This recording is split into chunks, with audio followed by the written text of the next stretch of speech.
The Mavs lost another one. It was a heartbreaker. It was a nail biter. However you want to frame it, they lost at the buzzer to a buzzer beating 3. And there's a lot of blame to go around. I'm going to play the blame game today on Locked On Mavs. Doncic, and this is Locked On Mavericks podcast. The Dallas Mavericks are NBA champions. Bang! Bang! It's good! And the Mavericks have won the game! If you don't believe, you shouldn't be here.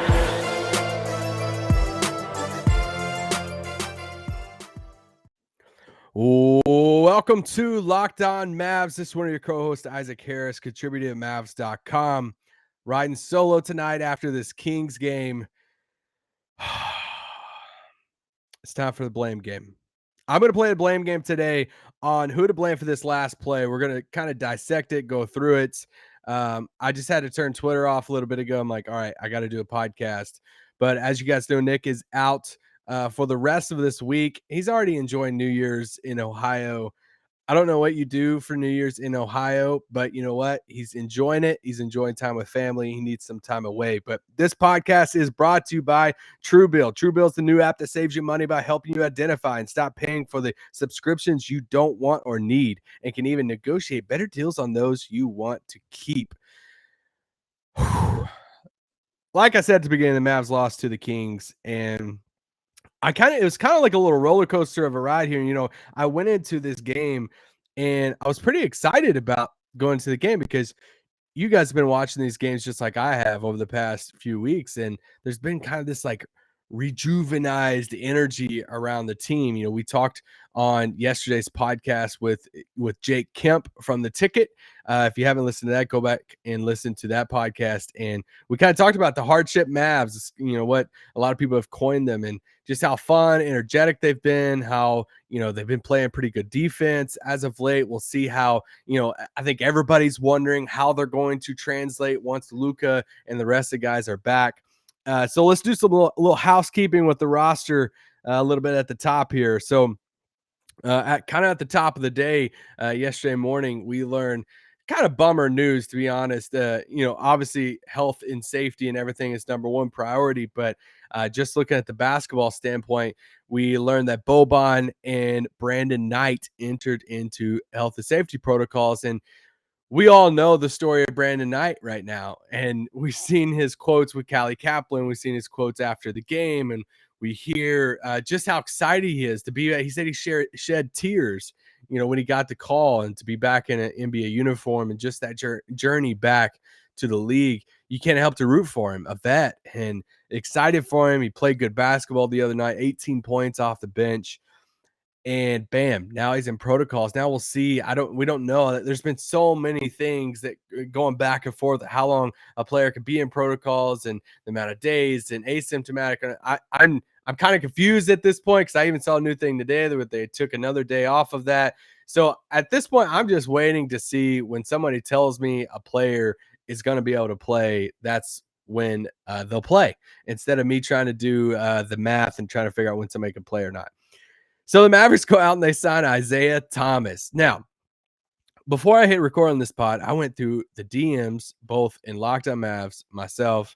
I went through Nick and I's text messages and everything, because there were a couple of you guys, and I was going to shout you out, that just blew up our Twitter and our DMs over Isiah Thomas when he first signed with the Lakers, of how bad the Mavericks are. And like, oh my gosh, the Mavericks are so bad. They can't even land Isiah Thomas. Just like going off to us like we signed free agents or something. And I'm like, all right, I think if you're going to get mad about not landing Isiah Thomas, then I don't know really what to tell you. If you just want to get mad about something. So whoever you are, I wanted to give you a shout out, because today is for you. Today is your day. I thought about you, particularly whenever they signed Isiah Thomas. Just all the pregame quotes about him joining the team. It's like, hey, we just needed a body, and we need somebody close. Looked like he flew in from Seattle, you know, where he's from, and just suited up. How do you feel if you're Carlik Jones? Dude's just been practicing with the team, ready to go, want more run out there. And Isiah Thomas is like, hey, I'm just going to show up off the plane and just kind of suit up, and I'm going to play over you. So however that is, the Mavericks also have 23 players under contract right now. 23 players. Is this a record? Has to be a record, right? I mean, you've never been able to do this before, but I was just looking up. I'm like, how 23 players. Let's get into the game. So going into the game, like I said, I was kind of excited about it because Mavericks been playing well. It's like, all right, it's beginning of this 2-game stand in Sacramento against the Kings. I talked to Tim Cato earlier in the day, who's in Sacramento. So spoiler alert, there coming up on tomorrow's pod is a conversation with Cato and myself just on this roster in trade season. And I threw at him all the trade questions, and he did, he has to play the politician route of this and say as much as he can. But it's a fun conversation. You guys know Tim is a good friend of the pod, friend in real life and in the Mavs world. So anyway, let's get into this game a little bit. And then we'll get into blame game maybe in the second segment, because I know we're all ready to fire off. If you haven't already, your scorching hot takes on what happened there at the end of the game. But Sacramento is Sacramento's up 12 at the half. You're just gonna have to get over my coughing at this point because Nick's not here, and I gotta talk. I literally just told my wife as she's laying in bed, I was like, hey, I just gotta go talk for like 20 or 30 minutes to myself. So not sorry. Sacramento's up 12 at the half. KP kind of does everything. Kind of one of those do-it-all stat lines we talked about. I guess it was a few games ago, whenever he had that stat line at the end of the first quarter. It's like, man, he had pretty much a couple of everything. And KP had nine points, 3 boards, 3 assists, couple of blocks. Davion Mitchell had 12 points at the half. But man, they just got killed in the second quarter. They got outscored by 22 points in the second quarter. The Mavs did, and I'm like, dang it! It feels like it never fails. It never fails some of these nights, and I'm gonna do a solo pod post game that they're gonna have some dumb loss. So yeah, they're down 12 at the half, and then bam, the third quarter happens. What a third quarter! I got hyped. Like that's the exciting type of run. And Josh Green, man, like I kind of want to do a journey of Josh Green on this pod. It depends on if I have time or not, because Josh Green's journey so far in the NBA is just, it's fascinating to me. We sat down. If you follow along YouTube, you could go to our media day interviews and go to our conversation with Josh Green. We were sitting there with him, and I think it was Nick that looked at him and said, man, how did your rookie season compare to past rookies? If other rookies you've talked to, and he's like, man, it's nothing that's compared. And obviously he was talking about the pandemic, but also look at his role. Anyway, I'll go into that a little bit because I'm fascinated about it. I thought he had another good game. The more minutes he gets, the better at this point, and I'm pretty excited for him. But the Mavs go on an 11-0 run. Man, they come back. They take the lead. About the only down part of that third quarter was Dorian picked up his 5th foul with 9 minutes to go in the third quarter. And I'm like, how? Like, how did this happen? Like, I don't know. I guess I just wasn't tracking, when he got his 4th. And it was like, bam, Dorian has 5 fouls. And I'm like, well, this is about to suck because we need Dorian against HB and some of these guys. And I freaking love Dorian Finney-Smith. So anyway, Mavs take the lead. They have a great great third quarter there. It sets up for this fourth quarter stretch. That was pretty exciting game of basketball in the fourth. So coming up next, I'm going to go into the fourth quarter, and we're just going to jump into the blame game. We're going to kind of fast forward to the end, to the play that, is everybody's seeing on social media last night, the Metu 3. And I kind of want to break it down on exactly what happened and who exactly to blame, because I even fired off a tweet after the game that I don't know, some fans enjoyed it. Got a Mav State media tweet. I love that. It's always enjoyable. But let's take a quick break, and then we'll be right back. This pod is brought to you by Truebill. Do you know why free trials renew without your consent? It's a business scam out to get you. Don't let greedy corporations pocket your money. Download Truebill to take control of your subscriptions. It's a new app that helps you identify and stop paying for subscriptions you don't need, want, or simply forget about. On average, people save $720 a year. Do you need $720? I need it. You can save it with Truebill. Because companies make subscriptions hard to cancel, Truebill makes it incredibly simple. Just link your accounts. Truebill will cancel your unwanted subscriptions in one tap. Truebill has over 2 million users and helps save them over $100 million. That's a lot of money. That's a lot of money, by the way. Isiah Thomas lost out on over $100 million. Don't fall for subscription scams. Start canceling today at truebill.com/lockedonnba. Go right now. Truebill.com/lockedonnba. It could save you thousands a year. Truebill.com/lockedonnba. All right, I'm back. Let's go through this fourth quarter stretch here. 2 minutes to play. Halliburton misses a step back. I think he had Dwight Powell switched out on him. Brunson gets this switch off with Marvin Bagley, and another good game by Brunson, by the way. But Brunson gets to the rim on him pretty quick, and it just kind of bricks the layup off the backboard. Kind of a bummer because that he actually made a really good play to get to the rim. De'Aaron Fox has an easy layup in transition. Mavs take the timeout.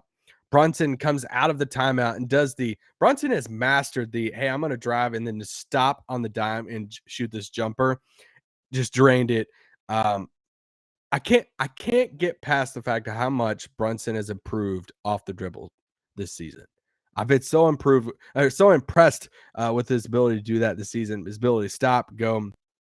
Anyway, the KB has a block on Rashawn Holmes under the basket. I thought that was a great play. Stood his ground. How many blocks did KP end up with tonight? 3 blocks of the game. I think he needs credit for a few more of those because I thought he played great defense on Harrison Barnes late. KP in this game, 24 points, 3 blocks, 3 assists, 7 boards, 1 of 6 from 3. Still struggling a lot from 3. It's so weird. I seen Austin Garuya tweet about this in the game that despite KP, he continues to shoot bad from 3, but he's still playing good basketball. And he just seems so much more comfortable out there. You see a confidence in him that it continues to get better and better. And anyway, I like what I'm seeing from KP. It feels like he's moving around better defensively. It feels like he's protecting the paint a lot better. 8 of 19 from the field in this game. But let's keep going. KP blocks Rashawn Holmes. They come back on the other end. KP is on the block, and De'Aaron Fox fouls him and gets a couple free throws there. Harrison Barnes misses a layup on the other end, and then it happens. Now, this is where I guess if you want to have the blame conversation, we could start it right here because this is where the Mavericks have it. 27 seconds left in the game, and Jalen Brunson has the ball near half court and just holds it and just dribbles. Now, I get really frustrated when teams do this. I do. One of my pet peeves, this has nothing to do with this, but I'm going to say it anyway again, because if you don't know this about me, then you're going to know about it now. I hate whenever there's 2-for-1s. Once again, this has nothing to do with this situation. I hate when there's 2-for-1s and teams will shoot a bad shot in a possession just to have the last shot of the quarter of and it just drives me insane. I'm like, why would you give up an offensive possession? It's just and have a turnover, a bad shot, just so you can have that last shot at the end of the game with 3 seconds left. Anyway, drives me insane. Back to this moment. 27 seconds left. Sacramento just chooses not to foul. It's like, all right, little ballsy move there. You're going to just play it out. Best case scenario for you, you get the ball back with 3 or 4 seconds left. But sometimes that doesn't even happen, right? If a team waits and shoots it at the, shot clock or at the end of the buzzer, then the ball's up in the air, a second goes off, tips around or whatever. And it's you don't even get a shot. So ballsy move by Gentry in Sacramento to not foul. They just played it out. But dang it, did the Mavericks just play into their hand in that? They just held the ball. Finally ran their play to get KP on the block, and they get KP the ball with 2.5 seconds left. He just has to turn around, launch a shot up, air ball, doesn't even hit the rim. If it just hit the rim, another second or two probably goes off the clock, but that doesn't even happen. It's an air ball's name and KP's fault because he didn't even get the ball in time. Kings ball, 4 seconds left, down by 2. Now, so that offensive possession, kind of frustrating. I think in hindsight, you obviously look back on it and say, just run a play. Let's just run something. Let's not, hold the ball a little bit, but let's run a play, get a good shot. But anyway, let's move past that. They at least ran the clock down. They could have did a quick 3, and then we're all just freaking out because Sacramento has the ball with 20 seconds left. They didn't do that. They at least ran the clock down. Sacramento gets the ball 4 seconds. So the odds are still not in their favor, right? Mavericks have a foul to give. Now, remember, Dorian has 5 fouls. So one more foul for Dorian, and he's out of the game. They do their out of timeout inbounds play there. Opens up with Halliburton coming up to the ball. Dorian's guarding Halliburton, and he's running towards the sideline, and he catches the ball with 4 seconds left. Everybody in the world knows the Mavericks have a foul to give with 4 seconds left, including the Kings. Shocker. And Dorian fouls really quick on purpose. I think I was more frustrated in that moment. This is before the Metu 3 even happened. I was frustrated in that moment because of two things. One, Dorian obviously fouls out of the game. You need Dorian to play defense, but also, why are we fouling that far away? Like he's catching the ball in the corner there. Like when teams try to trap somebody when they come across, half court, he's catching the ball going away from the basket. So, and if there's a guy that I want guarding a guy with the ball, it's freaking Dorian. So we have our best defender guarding Halliburton, who's moving away from the basket towards the sideline, catching the ball, and we foul and let him set up again, and our best defender is now out of the game. I think I have almost a bigger issue with that than I do the last play of the game. So Dorian goes out, and then we have the inbounds play, or the last play of the game, basically. So they basically take Josh Green's defender and they put him on the other end of the floor, and therefore Josh Green follows him down to the other end. So therefore making it basically 4-on-4. I mean, honestly, not even that, because you got the inbounder and all that. Fox gets the ball. You know what happens? He drives to the basket. Frank plays him too tight. I mean, to be honest with this, drives to the basket. Dwight helps, kicks it to Metu in the corner. Metu drains the three, and ball game. Sacramento Kings win. So who's to blame? If we play the blame game, I'm going to throw 5 names out there, and then we're going to play who's to blame. Frank Ntilikina, Dwight Powell, Jalen Brunson, Jason Kidd, and Josh Green. Those 5 guys, who's to blame for this loss? Let's go least to most. I'm going to rank them, and I know you guys are going to disagree, because this is what happens in sports and fandom. You're going to disagree with pretty much what anybody says. Least to most. The least person I blame in this situation is Josh Green. Josh Green on the other end of the floor. I get it. There's a mini conversation of why are you guarding your guy? Pretty much, he's in San Diego, and Josh Green's like, hey, I'm going to follow you to San Diego for this last play of the game. It's like, well, guess what? He's not going to score from San Diego. He's just, he's just going down there. So there's at least a little conversation with that, but you know what? He's the least person in this situation that I'm blaming for this. Now, I think I'm going to surprise you a little bit with this, but Jalen Brunson is the second to least that I'm not blaming to this. I get it. I think Brunson is initially, when this play happened, Dwight Powell was the target for a lot of people.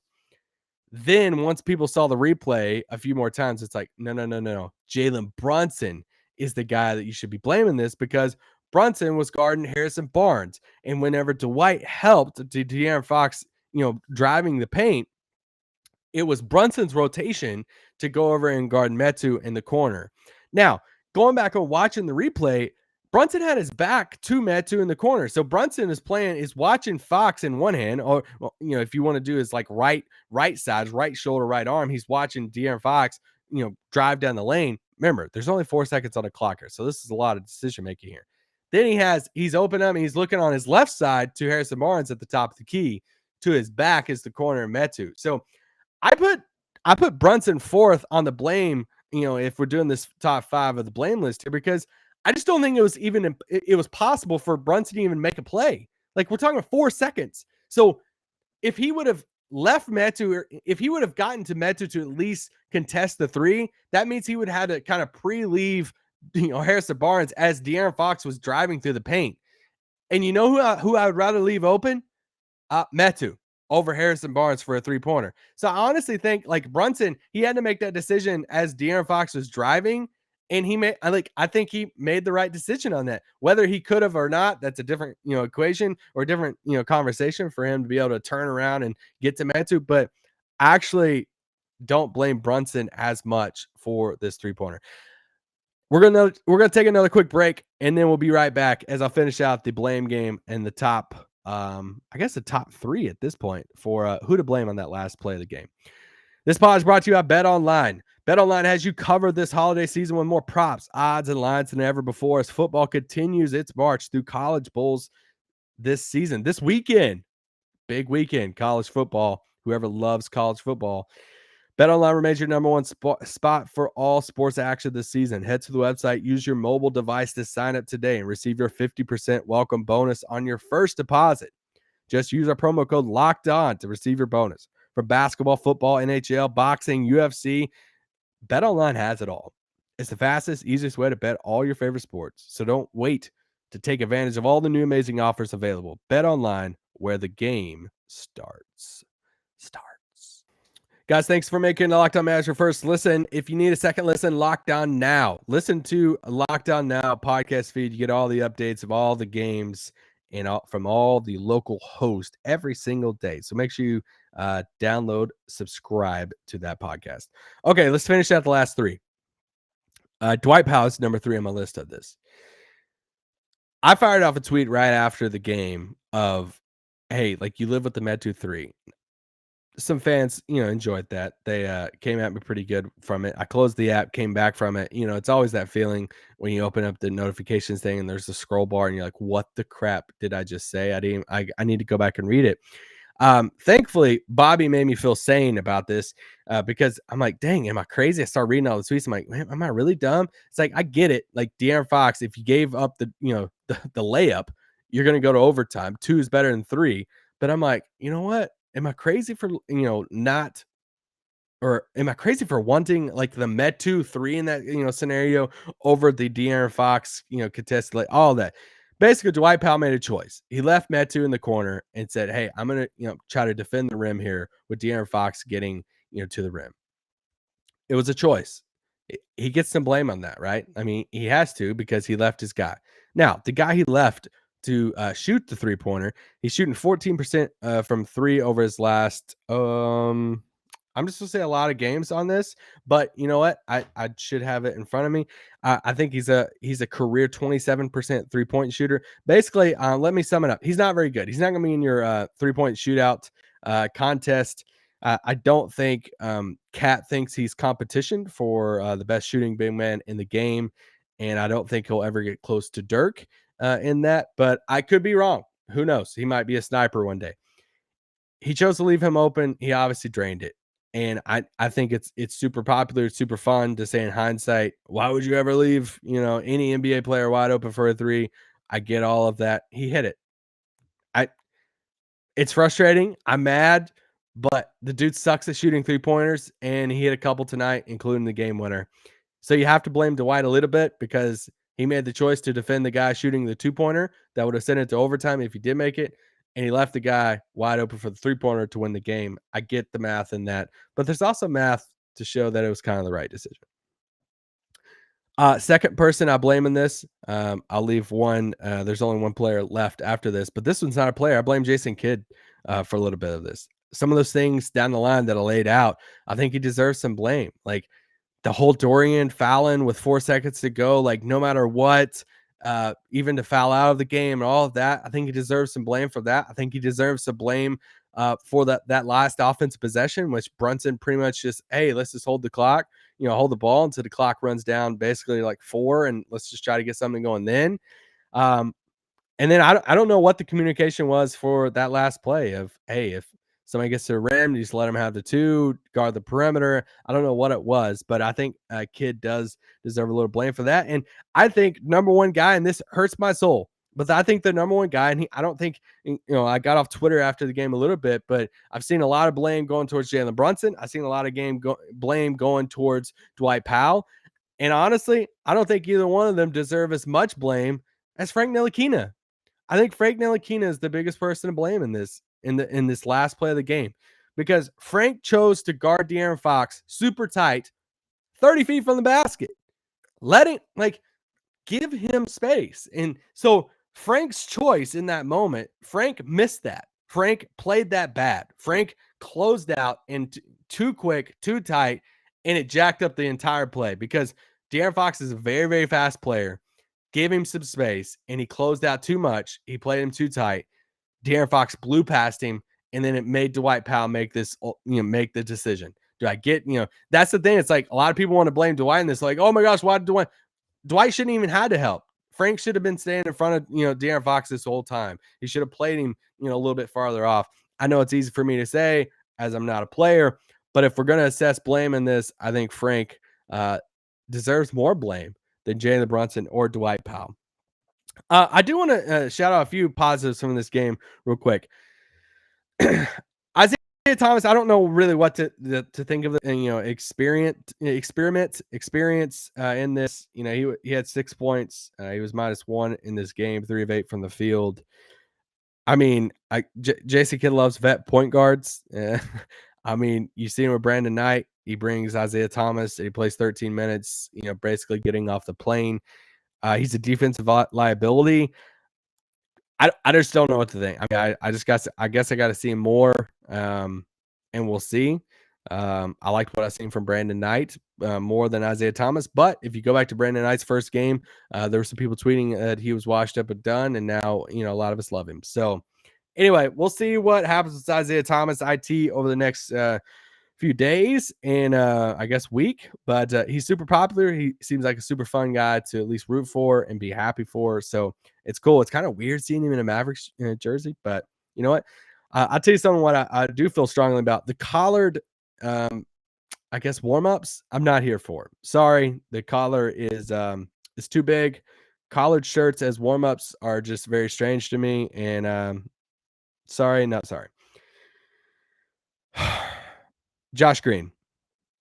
I'm beginning to really love his minutes. I think he's so much fun. I think he single-handedly turned this game there in the third quarter, that stretch there. I was looking at his journey, man, and when you look at his story and you look at, we all know the Bob Vulgaris, Donnie Nelson, everything that happened on draft night, Sadiq Bey, Josh Green. Josh Green wins out, then he barely plays. I think we know what side Rick Carlisle was, on in that dividing lines, those conversations. And, he appears in 39 games his rookie season. COVID happens, all the, lockdown, all this stuff. Okay. And it's just so weird. Okay. And you don't know what you have in him. He looks super raw out there. It's like, does he have a shot? Coming into his draft, it was like defense, analytics, and all this stuff. And it's like we never got to see enough to really know. And then he goes and plays in the Olympics. He gets a medal. He comes back. He doesn't play in Summer League. We were all kind of wanting to play in Summer League. Like, all right, well, the Mavericks desperately, they need Josh Green to hit. Like Josh Green, one of the few first round picks that you do have in the Luka Doncic era. You need him to hit, especially when you're watching all the other guys that were drafted after him. I don't know if you guys know this, but Desmond Bane played college basketball down the street, and he's doing pretty good in the NBA. If you don't know too much about him, hit me up, ask me. You can shoot me a DM. I can shoot you some Desmond Bane stats and that. But we know some other players that are drafted after him, and seeing Josh Green just getting DMPCDs, and it's like, is he going to play? Is he going to have a role? And then to start this season, Frank Ntilikina comes in and just passes him up. I mean, we were making jokes on this podcast of saying, how do you feel if you're Josh Green? Frank just comes in as a minimum guy and, makes the roster and beats you out for rotation minutes. And it's like, man, what do you have in him? And then he plays in these little spurts, and it's like, all right, well, you have an athlete, and we know he could pass. And now you look at the stretch, and it's like, you can't help to get excited and say, man, what can he be? Like, if he continues to develop like this, he's an incredible passer. His defense feels like it's getting better. He has all this energy. Can he get the shot to go down? Like, it's fun. And he's so energetic, and it's infectious to the rest of the team. And he helped, spark that run there and have those steals. And so I'm just kind of just eyes wide open saying, let's just see what happens, right? I mean, I just know that once all the other guys come back, Josh Green cannot go back to getting DMPCDs. We got to see some type of role for him in the rotation. These minutes, maybe a big trade happens, and it's like, 2 for 1 or 3 for 1, and then it opens up more minutes for him. Either way, we got to see more Josh Green minutes. Been super impressed. That's pretty much all you got from me today. And we'll see. Yeah, tomorrow's pod will be with Tim Cato and myself. So I hope you enjoyed that on the very last day of 2021. And then we'll be back for the Kings game, New Year's Eve, which I'm sure all of you guys are super excited to watch Kings Mavericks New Year's Eve before all the fun stuff happens. But appreciate it, guys. And talk to you soon. Peace out. Boom.